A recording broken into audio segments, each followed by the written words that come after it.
Hey guys, welcome to Relationship Stories with Story Slices, where we slice through the best Reddit tales just for you. Let's dive right into the first story. The first one is the Tittle story, and it starts like this. It was a peaceful Saturday afternoon, and I was lounging on my couch, binge-watching my favorite TV show. Little did I know that my quiet weekend was about to be turned upside down by a stranger's outrageous claims. I've been living in this house for about 2 years now. It wasn't anything fancy, just a modest 3-bedroom bungalow in a quiet suburb, but it was mine, and I loved it. I'd saved for years to afford the down payment, and now, at 32, I was finally a homeowner. The previous owners were a lovely elderly couple who decided to downsize and move closer to their grandkids. The whole purchase process had gone smoothly, and I'd settled into my new home without a hitch. That is, until today. The doorbell rang, startling me out of my TV-induced trance. I wasn't expecting anyone, but I figured it might be a package delivery or maybe one of my neighbors. I paused my show and made my way to the front door. As soon as I opened it, I was met with the sight of a middle-aged woman with a severe blonde bob and an expression that could curdle milk. She was dressed in a crisp white blouse and tailored slacks, looking like she'd just stepped out of a country club brochure. Before I could even get a word out, she started talking. "It's about time. I've been ringing this doorbell for ages. Why didn't you answer sooner?" Taken aback by her aggressive tone, I blinked in confusion. "I'm sorry, can I help you?" The woman's eyes narrowed, and she crossed her arms. "Yes, you can help me by getting out of my house. I don't know who you are or what you're doing here, but this is my property, and I demand that you leave immediately." For a moment, I thought I was being pranked. I looked around, half expecting to see hidden cameras. "Excuse me? This is my house. I think you must be mistaken." The woman's face turned an alarming shade of red. "Mistaken? I am not mistaken. This is my house, and you are trespassing. I've been away on an extended vacation, and now I return to find some stranger squatting in my home? This is outrageous." I took a deep breath, trying to remain calm. "Ma'am, I think there's been a misunderstanding. I bought this house 2 years ago. I have all the paperwork to prove it. Maybe you have the wrong address?"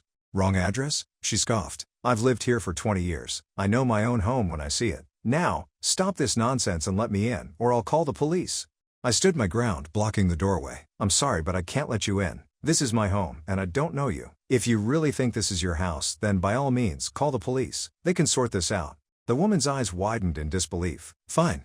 If that's how you want to play it, I will call the police. You'll be sorry when they arrive and arrest you for breaking and entering." She pulled out her phone and started dialing, all while glaring at me as if I was the most despicable person she'd ever encountered. I couldn't believe this was happening. Who was this woman? And why was she so convinced that my house belonged to her? As she waited for the 911 operator to answer, I decided to gather some evidence of my own. I quickly went to my home office and grabbed my folder of important documents, including my mortgage papers and the deed to the house. I also took a moment to call my realtor, figuring she might be able to provide some insight into this bizarre situation. When I returned to the front door, the woman was in full rant mode, gesticulating wildly as she spoke to the 911 operator. "Yes, that's right, 1234 Maple Street. There's a man here claiming he owns my house. He won't let me in, and I'm certain he's squatting or has broken in. I need police here immediately."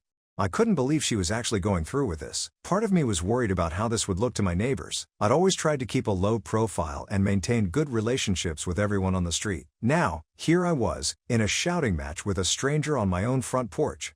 The woman hung up and fixed me with a triumphant smirk. "The police are on their way. I hope you're ready to explain yourself to them." I sighed, feeling a mix of frustration and bewilderment. "Look, I don't know who you are or why you think this is your house, but I can assure you, you're mistaken. I have all the documentation to prove that I own this property. When the police arrive, we can clear this up quickly." She sneered at me. "Documentation? Ha! I bet it's all forged. I know every inch of this house. I can describe every room in detail. Can you?" "Of course I can," I replied, trying to keep my voice level. "I've been living here for 2 years. I've painted, renovated, and made this place my home. I don't know what's going on here, but I promise you, this is not your house."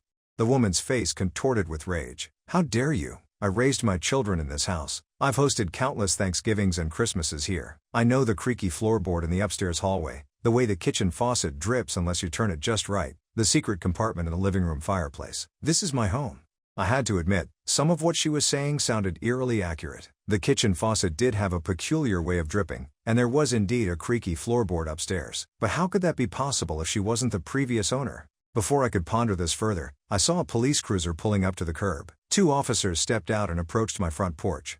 The woman immediately launched into her tirade. "Officers, thank goodness you're here. This man has broken into my home and is refusing to leave. I demand that you arrest him immediately." The older of the 2 officers, a salt and pepper-haired man with a kind face, held up his hands. "Ma'am, please calm down. Let's start from the beginning. I'm Officer Johnson, and this is my partner, Officer Rivera. Can you both tell us what's going on here? I decided to speak up first, hoping to set the record straight. Officers, my name is Alex Thompson. I've owned this house for 2 years. I have all the documentation to prove it. This woman showed up at my door claiming this was her house, but I've never seen her before in my life.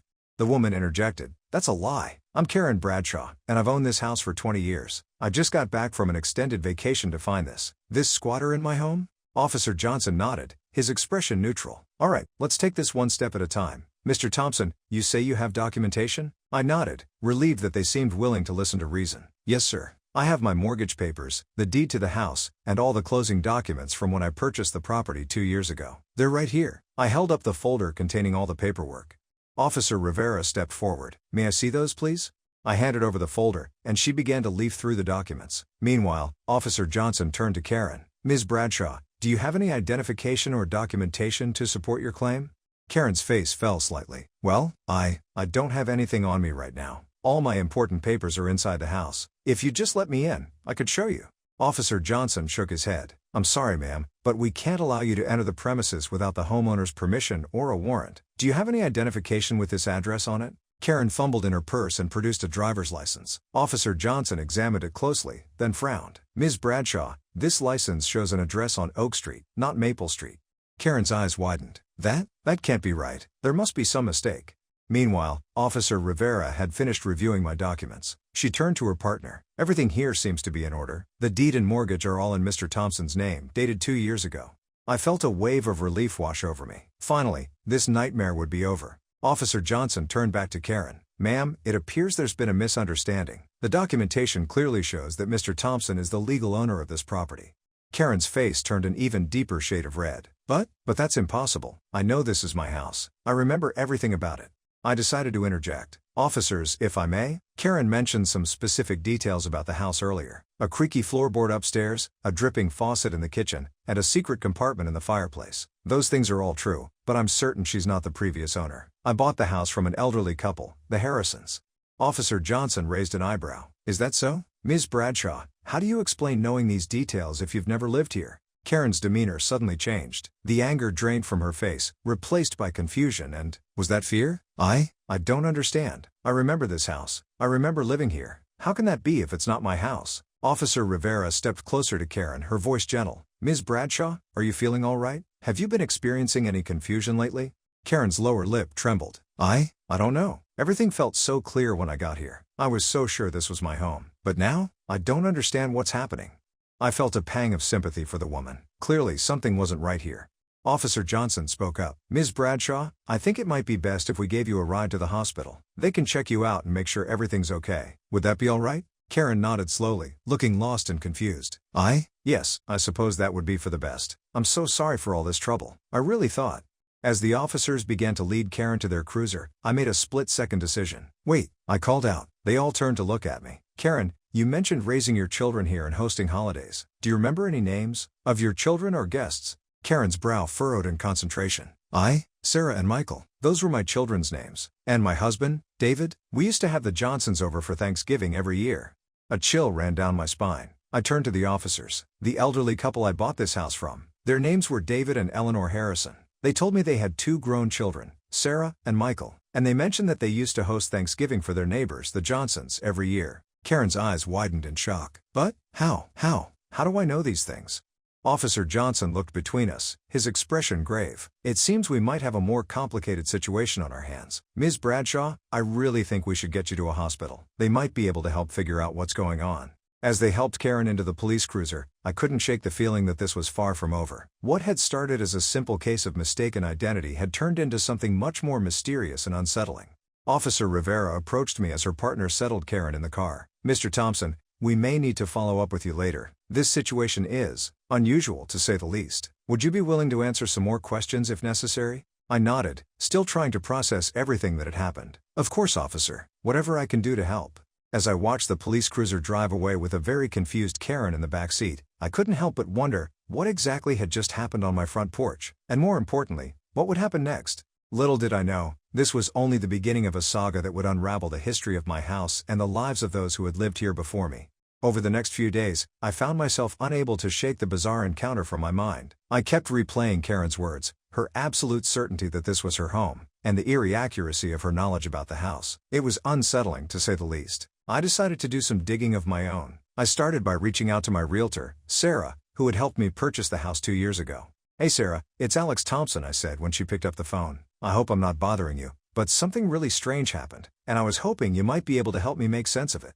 "Alex, good to hear from you," Sarah replied cheerfully. "Not bothering me at all. What's going on?" I recounted the entire incident with Karen, from her showing up at my door to the police involvement and the mysterious details she knew about the house. Sarah listened intently, and I could hear the frown in her voice when she responded. "Wow, that is bizarre. I can assure you, Alex, the Harrisons were the legal owners when you purchased the house." "I've never heard of this Karen Bradshaw."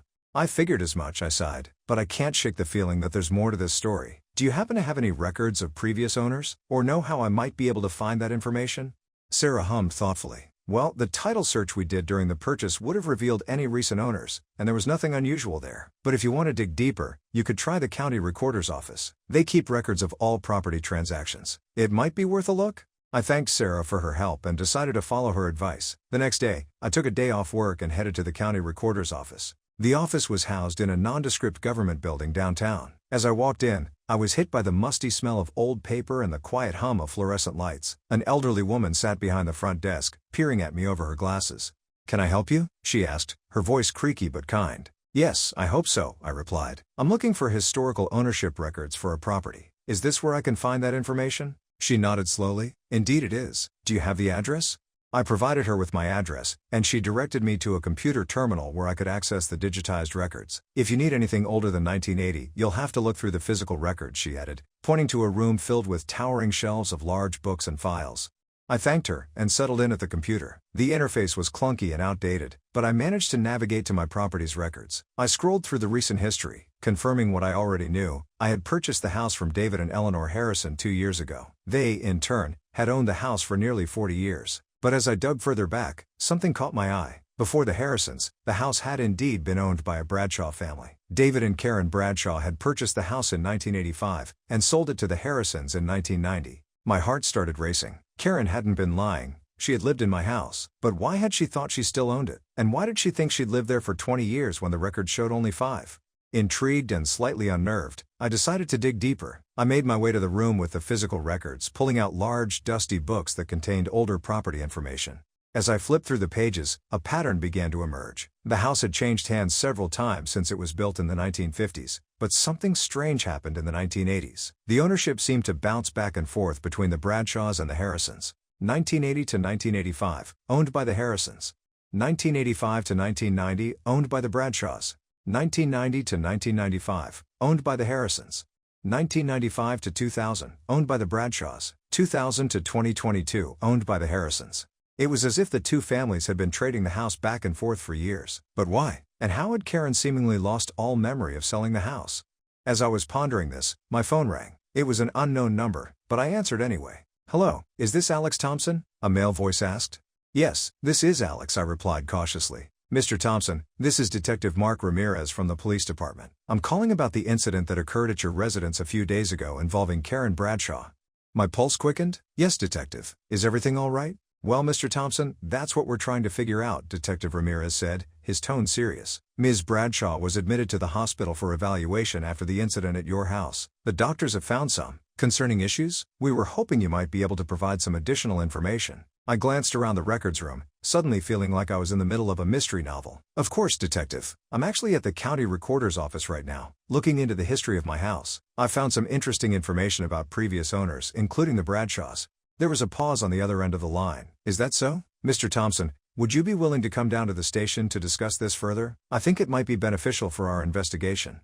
I agreed, and within an hour, I found myself sitting across from Detective Ramirez in a small, sparse interview room at the police station. I had brought copies of the property records I'd found, which were now spread out on the table between us. Detective Ramirez, a man in his late 40s with a neatly trimmed salt and pepper beard, studied the documents with interest. "This is certainly intriguing, Mr. Thompson. The pattern of ownership between the Bradshaws and the Harrisons is unusual, to say the least." I nodded, leaning forward in my chair. "I thought so too. Detective, what exactly is going on with Karen Bradshaw? You mentioned the doctors found some issues?" Ramirez sighed, leaning back in his chair. Ms. Bradshaw appears to be suffering from a rare form of dissociative amnesia. She has clear memories of living in your house, but they're fragmented and don't align with the timeline we know to be true. She believes she's been living there continuously for the past 20 years, despite evidence to the contrary. I felt a chill run down my spine. That's unsettling? Do they know what caused it? That's what we're trying to figure out, Ramirez replied. The doctors believe some kind of traumatic event might have triggered it. We've been trying to piece together Ms. Bradshaw's history, but there are significant gaps. I gestured to the property records. Well, according to these, the Bradshaws owned the house twice, from 1985 to 1990, and again from 1995 to 2000. But I bought it from the Harrisons 2 years ago, and they told me they'd lived there for decades. Ramirez nodded, his brow furrowed in thought. The Harrisons? We've been trying to get in touch with them, but they seem to have disappeared. Their last known address was in Florida, but they're not there anymore. It's like they've vanished into thin air. My mind was reeling. The Harrisons? Gone? The kindly old couple who had been so happy to pass their beloved home on to a young family? It didn't make sense. Detective, I said slowly, I think there's more going on here than just a case of mistaken identity or confused memories. The way the house ownership kept switching between the two families, the Harrisons disappearing, Karen's amnesia, it all feels connected somehow. Ramirez nodded gravely. I agree, Mr. Thompson. And that's why I'd like your help. You're living in the house now, and you've already started digging into its history. Would you be willing to assist us in our investigation? I hesitated for a moment. My quiet life had already been disrupted by Karen's appearance at my door. Did I really want to get further involved in what was clearly a complex and potentially dangerous situation? But then I thought about Karen, confused and alone in a hospital bed, her memories a jumbled mess. I thought about the Harrisons, who had seemed so genuine when I bought the house from them. And I thought about my home, the place I had come to love, now shrouded in mystery. I'll help, I said firmly. Where do we start? Ramirez smiled, a glimmer of relief in his eyes. Thank you, Mr. Thompson. I think the best place to start is with a more thorough search of your house. If you're comfortable with it, we'd like to bring in a team to look for any hidden compartments or concealed areas. Old houses like yours often have secrets. I nodded, remembering Karen's mention of a secret compartment in the fireplace, something I had never found despite living there for 2 years. Of course. When would you like to do this? How about tomorrow morning? Ramirez suggested. We'll try to be as non-invasive as possible, but I won't lie, it might get a bit messy. I agreed, and we set up a time for the search team to arrive. As I left the police station, my head was spinning with questions. What would we find in my house? What had really happened to the Bradshaws and the Harrisons? And how was I going to explain all of this to my boss when I needed to take another day off work? The next morning dawned bright and clear, a stark contrast to the murky mystery I found myself embroiled in. I had barely slept, my mind racing with possibilities and theories about what might be hidden in my house. At precisely 9 a.m., a convoy of unmarked police vehicles pulled up outside. Detective Ramirez stepped out of the lead car, followed by a team of people carrying various equipment. Some I recognized, like metal detectors, and others that looked like they belonged in a sci-fi movie. Good morning, Mr. Thompson. Ramirez greeted me as I opened the door. Are you ready for this? I nodded, trying to hide my nervousness. As ready as I'll ever be. Please come in. The team filed into my house, and I watched with a mix of fascination and apprehension as they began their work. They started in the living room, meticulously examining every inch of the walls, floor, and ceiling. They paid special attention to the fireplace, where Karen had mentioned a secret compartment. As they worked, Ramirez pulled me aside. Mr. Thompson, while the team is searching, I was hoping we could talk a bit more about the house and its history. Is there anything unusual you've noticed since moving in? Anything at all, no matter how small or seemingly insignificant? I thought for a moment, then nodded slowly. Well, there is one thing. It's probably nothing, but sometimes, late at night, I hear noises, like someone walking around upstairs. At first, I thought it was just the house settling, but it's always the same pattern of footsteps. Ramirez's eyebrows shot up. Always the same pattern? Can you describe it? It's like 3 steps, a pause, then 2 more steps. It happens every night around 2 a.m. I've gone up to check multiple times, but there's never anyone there. The detective jotted this down in his notebook. Interesting. And you've never seen any signs of an intruder? No opened windows or disturbed items? I shook my head. Never, never. Everything's always exactly as I left it. Before Ramirez could respond, one of the team members called out from the living room. Detective, we found something. We rushed over to see what they had discovered. One of the technicians was kneeling by the fireplace, a section of the ornate wooden mantel pulled away to reveal a small hidden compartment. It looks like Ms. Bradshaw was right about this, the technician said, reaching into the compartment. He pulled out a small leather-bound book. Ramirez took the book carefully, opening it to reveal yellowed pages filled with handwritten entries. It's a diary, he murmured, flipping through the pages. Dated 1985 to 1990. It belongs to Karen Bradshaw. My heart was pounding as I peered over Ramirez's shoulder. What does it say? The detective skimmed through the entries, his frown deepening with each page. It's disturbing. Karen writes about strange occurrences in the house. Footsteps at night, objects moving on their own, feelings of being watched. And then there's this. He pointed to an entry dated June 15, 1990. The handwriting was shaky, almost frantic. They're here again. The Harrisons? They want the house back. But we can't leave. We can't. The house won't let us. David says we have no choice, but I know the truth. The cycle must continue. We leave. They come. They leave. We return. It's the only way to keep IT contained. God help us all if the cycle is broken. A chill ran down my spine as I read the entry. Detective, I said slowly, what exactly is going on here?